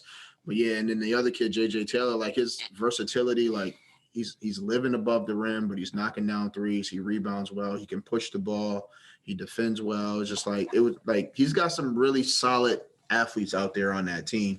And they played against Vertical Academy, which of course has Mikey Williams on it. Yeah. And Mikey Williams. I haven't seen much of him, but I know he's a really big name in high school. He showed up and show out. I think he had 22 or something crazy like that. He was hitting some really crazy, outstanding fadeaway threes off the dribble. Same. Yeah, because, it was really tough for him to get into the lane because everybody on Donda is living above the rim. He was the one who got a shot block. Yeah. So they won the tip. Yeah. He comes down. He goes for the layup high off the glass, and then kid John Morant it. So, yeah. But it was a really good game. I like John Morant being a verb now. Yeah. You get your shot, John Morant. Yeah, you got Moranted. But it was a really good game. Donda did end up winning by 10 points, but they didn't pull away until the fourth quarter. And bringing up the Vertical Academy helps me segue into the home cooking, which won't take long. I'm coming home again. I was waiting for it. Do you think about me now and then? Do you think about me now and then? Cause I'm coming home again. It's time for home cooking with Uncle Raisin. Hey, we don't underwrite to that either. I changed up enough lyrics. Huh? I think I changed up enough lyrics. I believe you. I think John Legend sitting over there while he's eating bacon off of Chrissy Teigen's butt, thinking he's worried about who are these heavyweight bros? He's doing all that type of stuff. I know you see the video of him eating bacon off a butt. I did not, but I don't even want it was a very famous video. So yeah, it's Hoop Hall Classic time. I usually go every year and bring my sons. We've seen a lot of touted athletes who end up playing for D1 college basketball teams who instantly end up in the NBA. And now my sons get to like play 2K with the guys who they've watched come to their hometown and play in the Hoop Hall Classic at Springfield College. There's a lot of notable names coming. Are you going this year? No. That joint is going to be like ramen noodles in a boiling pot of COVID Amariana. I'm not doing it. I don't know what the mask situation is for the players. I don't know what it looks like for the fans or how many fans they're letting in. Like, bro, I just got away from this nonsense. I'm not trying to go right back into it, man. Like, you tell me the stove is hot and I touch it, I'm like, fool me once, shame on you. Fool, we can't get food again. Like, I'm all set, man. Somebody is going to get infected, and it ain't gonna be me. In the words of my homie Willie Beeman, it ain't gonna be me. All right, but I thought you were gonna go full J. Cole, because you did like the George Bush thing. Nah, you're gonna go, fool me one time and shame on you. Fool me twice and put the blame on you. Fool me 3 times, the peace sign, I load the chopper, let it ring on you. We so easily digress. You okay? That was good though. That was good. Because I wasn't going this year either, and it was like it was less about COVID reasons, but it's just like it's been like a heavy year. It has been, and I was just like, yo, these 3-day weekend to recover. Like I feel like I still need this. So I wanted to bring it up because we just shout out the homie Safan Triplet, Springfield native, who's now playing basketball out in PA for Westwood, I believe it is. And his team will also be coming up to the Hoop Hall Classic, and they'll be playing against Vertical Academy. So that's one of the top touted games. And it's a really good opportunity for exposure. Like, people will really know, like Mikey Williams. But there's a man, I can't remember his name right now, but like the center from Westwood is like already a Duke commit. Oh, sweet. Yeah, and he's like one of the top 10 players in the nation right now. So, yo, Safan, get out there and do your thing, homie. You know we rooting for you. All right. If you got some of that good juju, there you go. Real ones know. Jackie Chan Adventures. Just throwing that out. That's what's up. Jackie. Moving on to the Blitz. Get out the way, running to come through. Pick it up and down, bringing numbers in too. And out to get you. I tried. I just didn't want you to do it. I appreciate it. No, go ahead. You got it. No, because you kind of just nailed it right there. So it is what it is. Because I really want to get to talk about this first game. Yes. Because these Dolphins, when it took out them Patriots. And then fired their coach. They took out them Patriots because, like I told y'all that they was going to do. Yeah. Everybody was talking about Mac Jones. He's the new Tom Brady. Who would you rather have, Justin Herbert or Mac Jones? I'd rather have Mac Jones. That Dolphins defense came out and said, man, get out my way. Watch out as I come through, busting in your line, cracking numbers in two. Why not bring that pain, man? What you going to do? We're harder than hard, rougher than rough. Clean out your locker. I'm out to get you. Is that your favorite part? I know you split it up and you always come back with that part. So. Well, I'm just like, yo, like, and the thing is, y'all fire y'all coach, man? Bro, I didn't even know. Look at this. I'm adjusted. That's how mad I am. So like I didn't even know Brian Flores was fired until like midway through the day. And I'm talking junk to all these Patriots fans. They're like, and they're, and the thing is, like, they're so like Patriots fans would never be like, yo, man, like y'all played great, like y'all killed us. Like they're just like, man, it was an off day, and you guys. I'm like, yo, we literally, like, your record, I think, is like beat them twice. Their record is 10-8, and I think ours is 9.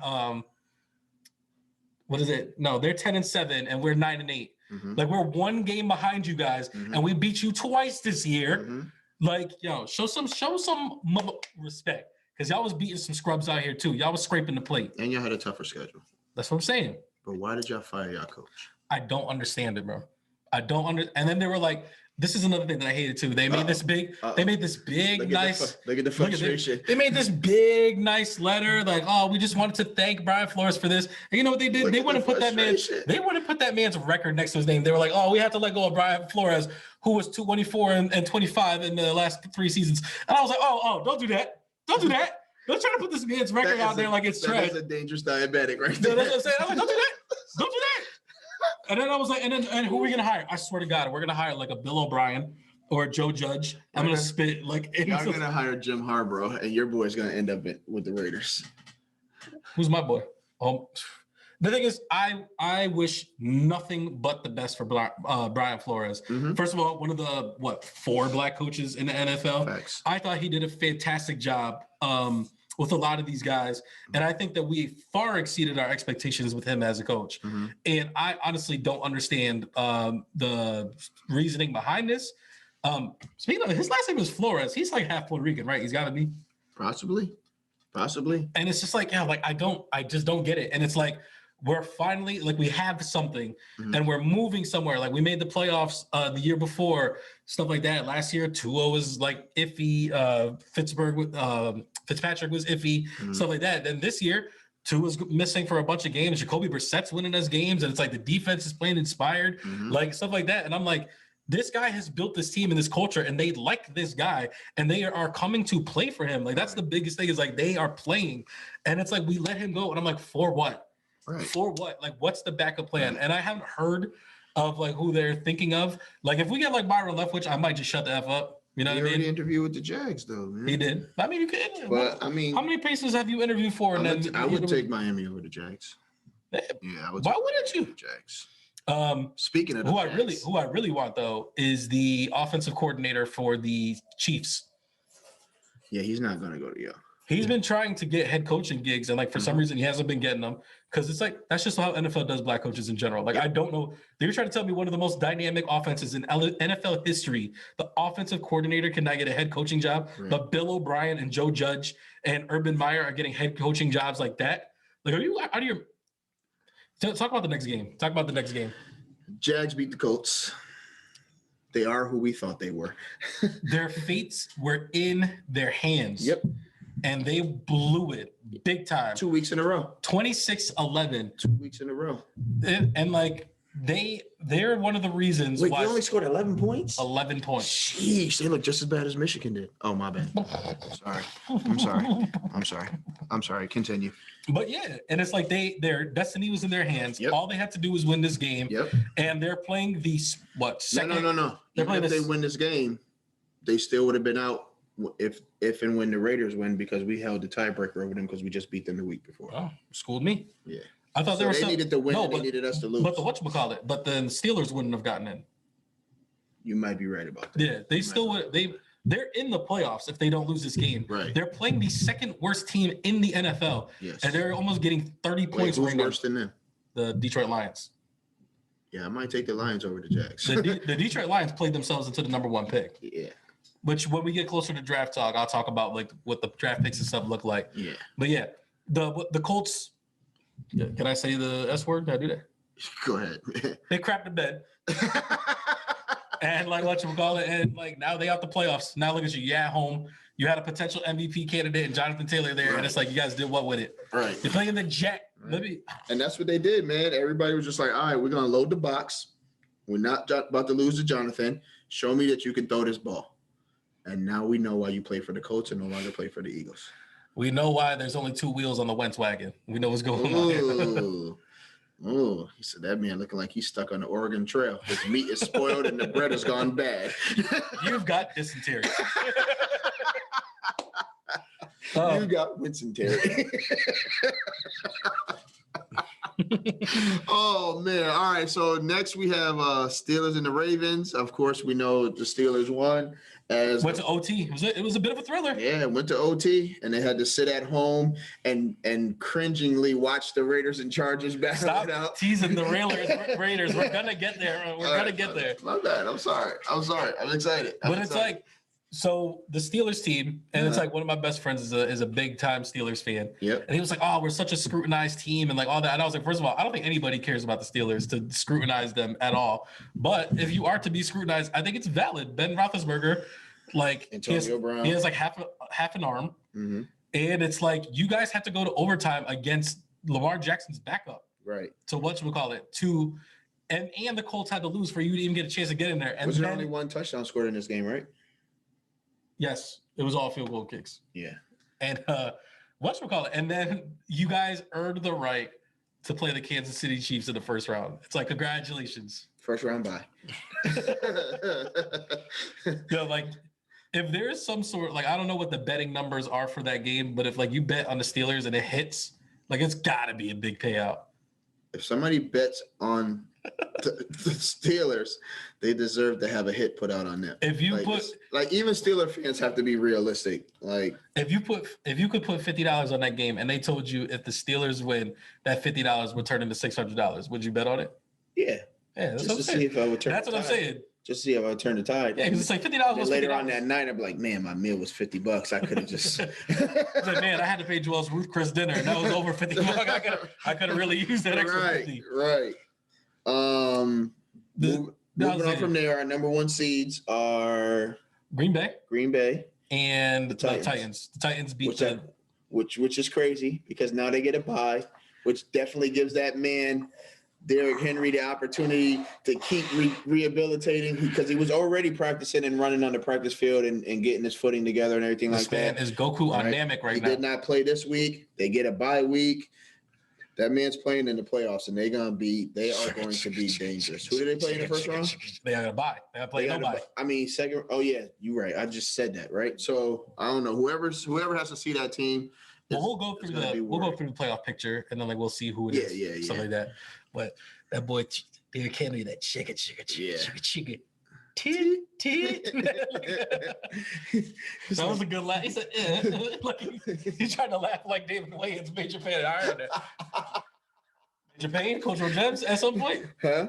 Major Payne, a cultural gem at some point? Yeah, definitely. I can't feel my legs. That's because they ain't there. They ain't there, Charlie. So another good game that definitely had a lot of people on the edge of their seat was the Rams and the Niners. That boy, tuck your chain in Debo, put that team on his back. He threw a touchdown. He threw for one. He ran for one. And I believe he caught one. I think he caught one. If he didn't catch one, he definitely caught a big one. I don't know if he scored on it. No. You know who? He didn't score. He didn't catch a touchdown. Old boy had two. I think his name's Jennings. Yes. Yeah, he had two. But he threw one of the touchdowns to Jennings. Yeah. So it's like that boy said, "Jimmy G, I'm not about to let you." Yeah, he put the team on his back. That man came out the locker room with a toothpick in his mouth. He was like, "Yo, Trey, you ready?" He's like, "They're going with Jimmy." He was like, "Huh?" All right, man, don't worry. I'm going to take the ball. I got this playboy. Right. Don't you worry about it. Right. Rest that. That man went over to Mitchell, like, hey, man, put your other cleats on, man. Save those for the playoffs, all right? Because I'm about to run the ball, too. That man put the team on his back, man. Like, he single-handedly stopped the Niners from blowing that game. I feel like they walked into the huddle, and they're like, all right, guys, this is the play. And Debo just leading, and he said, nah. It's right. Like, y'all want to win or y'all want to play? That's that Willie Beeman. The team. That's that Willie Beeman. That man went up to the coach, was like, he's changing the plays in the huddle. The plays you design that I love. I mean, I was like, hey, Jimmy, you need to get on my page or you need to shut up. Yeah. And then Debo was not having it, man. His name is Debo for a reason because that's exactly what he did to Jimmy G.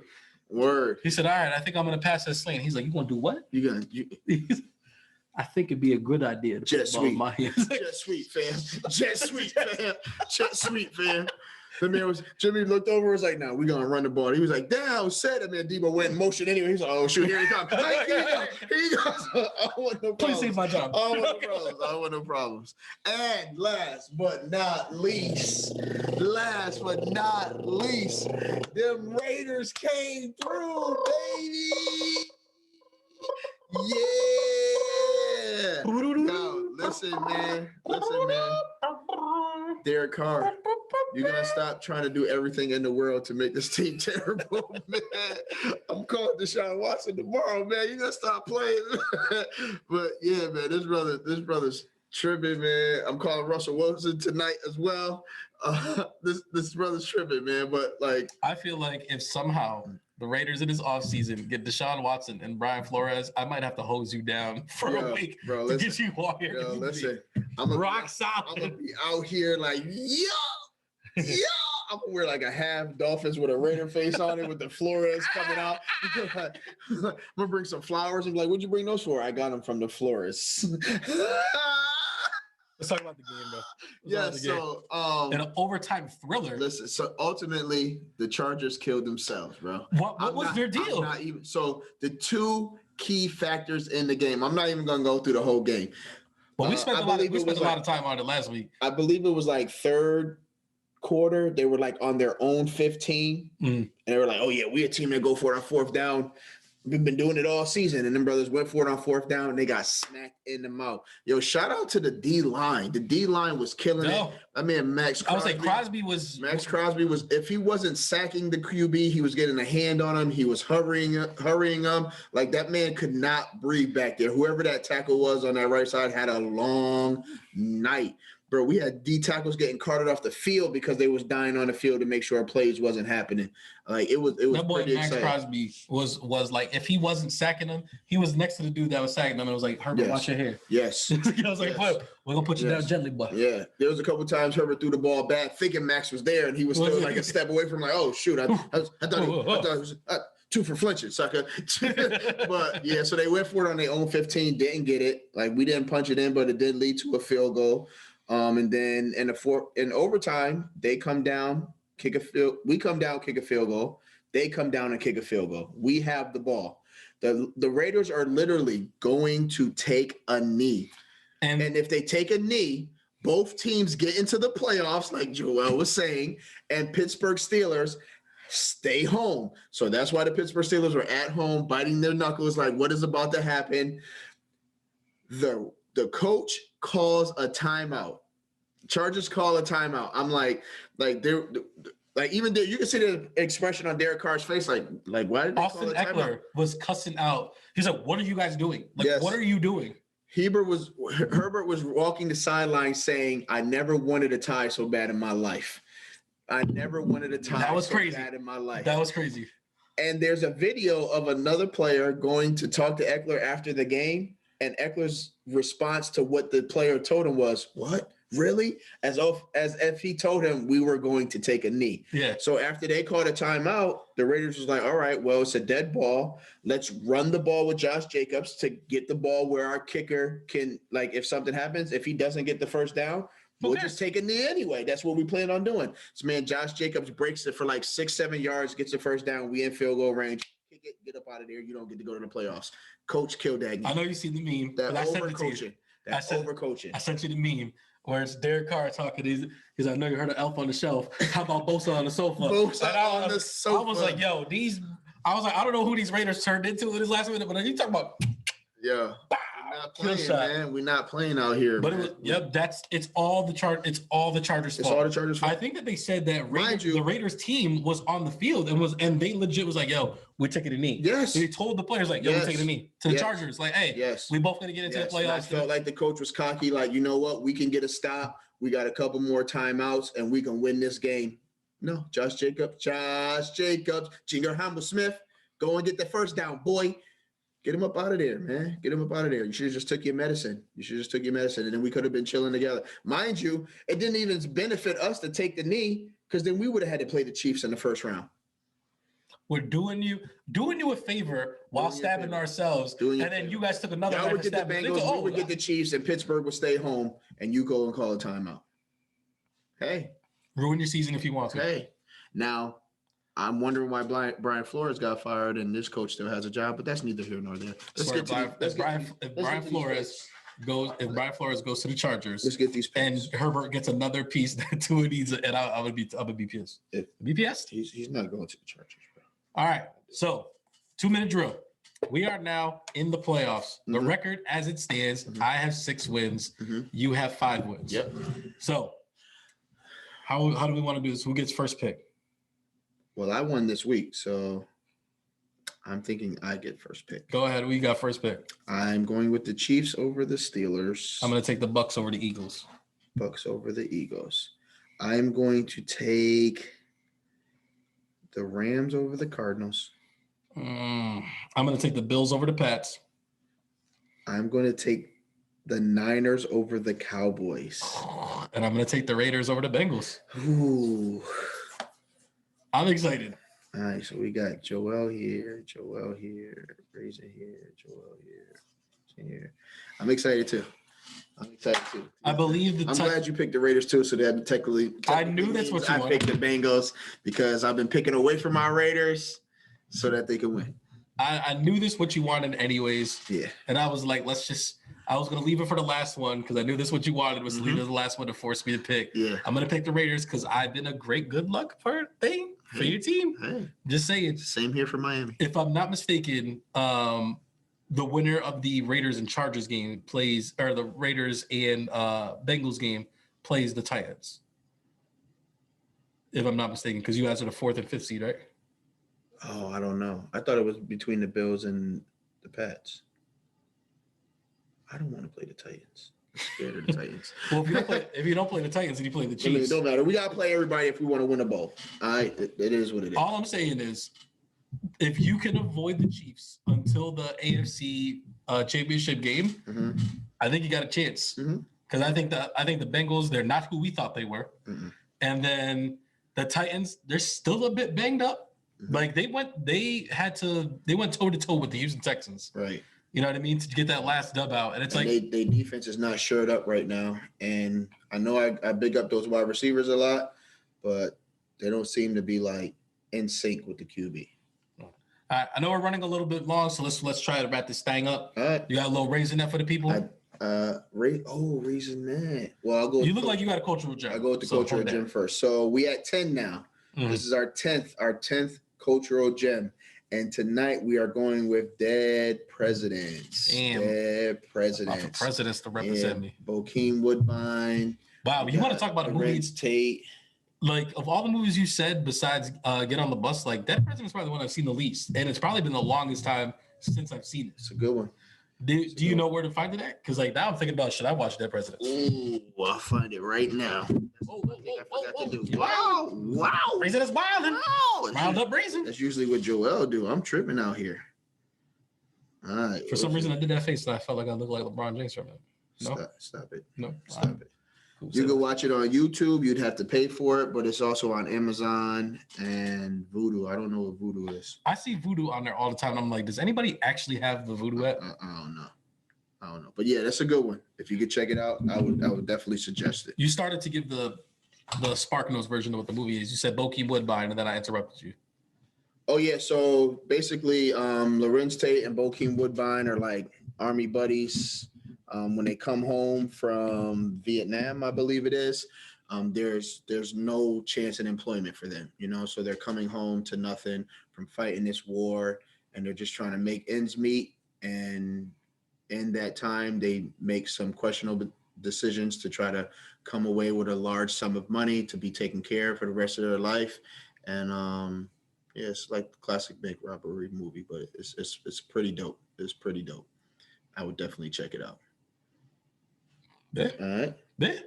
Well, I think Lorenz Tate is a pretty iconic character in this movie. Yes. This was one of his upstarts. Kick it. Like this is like one of the ones that he premiered in. Like he was the front runner for the movie. Like this was Lorenz Tate's movie. Bokeem Woodbine's been showing out lately. Yeah. Like I told you, I don't know if you watched it yet, but that season of Fargo that he's on, I think he's phenomenal. Mm-hmm. He's good in Wu-Tang. Mm-hmm. And then he was the first shocker in in Spider-Man Homecoming. Oh yeah. And Yep. stuff like that. Like the man's still killing it. He took a break for a minute and then came back and he's like, I think he's up He there. could easily be in another cultural gem with the movie Strap, but I ain't gonna take it that far and too deep. I'm thinking of Strap. Yeah, this got him and Fred Star from Onyx in it. Holy crap. Yeah, it's an old school joint. It's literally about them selling weaponry around the hood. It's crazy. So you thought about it. Do you have a Raisinet now? Yeah, I do. Okay. Listen, people, get up, get out, and get something. Don't let the days of your life pass by. You need to get up, get out, and get something. Don't spend all your time trying to get high. That's not me. That's Outkast. Just make sure we're putting that out there. You want to know? Yeah. You want to know where I was at with it? What? I was with Emil on Can I Get a What? Say get up, No, get we're out, not yes even. sir, because I got a lot of Parada, Alizé and vodka, late night candle nights. Can I Stop get it. a cup? Listen. I know we're concerned about being outside and being around people, but if you can find the opportunity to just like get outside, go for a walk, stretch your body out, get your muscles in tune. Like, I'm not saying you got to work out. I know we've all made New Year's resolutions, but like, just do something to practice some self-care. I know I say that a lot. It's like, oh, he's with this self-care again. Yes. Because if don't nobody else matter to you, it should be yourself. All right. You should wake up and say, hi, self. Myself said, huh? That's from Cat Williams. That's not mine. But like, yeah, I've even told myself, like, I got up the other day and it's like, when you go to get up to do something and you got to go, yeah, like you letting the maintenance go. All right.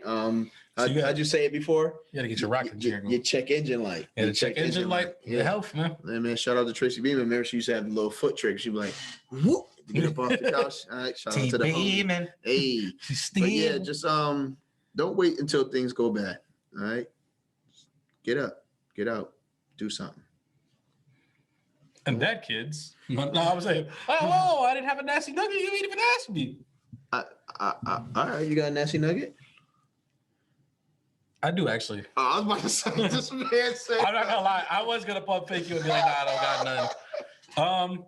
It kind of goes hand in hand with what you're saying, but I think if anything that I know I called it a Polaroid before and stuff like that, but the pandemic has taught us is a lot of these jobs and a lot of these things that we want to do can be done from home. Things are a lot easier to get done now. It's easier to do job applications. It's easier to do interviews. It's easier to get a degree. It's easier to do all these stuff now. And another thing is if you're not happy, you can transition to something else. There are lots of jobs out there that you'd be surprised that you'd be qualified for. So if you are unhappy in what you're doing at work, and like when you come home, you find yourself more exhausted and you dread going into work every day, take some time, reiterate, like really sit back and just be like, yo, take one day out of the weekend and like just start banging out these resumes and sending these things out and find something that you actually enjoy doing. I know it's probably like a little bit slanderous, but like I honestly can't wait until we get to the point where this medium can be financially stable enough where we don't have to go to work every day. Because this is honestly one of my favorite things that we do or that I've done in the past 5 years, 10 years. We would still go to work every day. It would just be this. Yeah, but what I'm saying is like, you know what I mean? Like we don't have to, I can actually put as much energy and as much time as I put into this, I can put even more, which can only makes better content, only makes me happier, so that, and it makes work feel less like work. You know what I mean? And it's like if this is like the most, if you dream it, you can achieve it time like there is. Like everything is in the palm of your hand. You can do your resume in the palm of your hand. Like this is like, you know what I'm saying? Like unemployment's through the roof right now. A lot of things are out there. So like, honestly, take a day. Like I know we just had the holiday season. MLK Day is on Monday. I was like, take that day. Don't waste it. Like, and no, obviously, like we're gonna be binging shows and stuff like that. You can put that stuff in the background, but like really, really sit down and be like, is this what I want to continue doing? Because there's not a better time to start something new than right now. Because people are looking. The openings are there. You are there. Take the shot. Don't wait to be happy. I like it. All right, man. Don't let your girlfriend stop you from your what? I'm out of here.